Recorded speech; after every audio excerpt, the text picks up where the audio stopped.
Alright, y'all, so this is what you want to have after you installed everything correctly. This is up to code. This is how you want. This is how it's supposed to be. This is you start off with your block, your faucet, tees, seal cock, air chamber, and finally your connection to the rest of your plumbing. Alright, I'm gonna give you quick tips of what you should and shouldn't do. First thing you want to do is tighten up this nut around the faucet.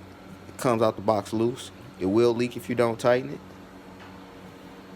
You want to adjust your seal cocks to wherever your boiler drains. Your boiler drains to wherever your laundry tub is going to be facing to make it easier for you.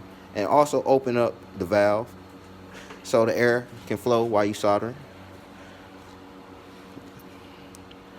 And just try to keep things uniform. Off just a little bit, but overall looks pretty good. So we about to get to soldering it up. Catch you on the next video.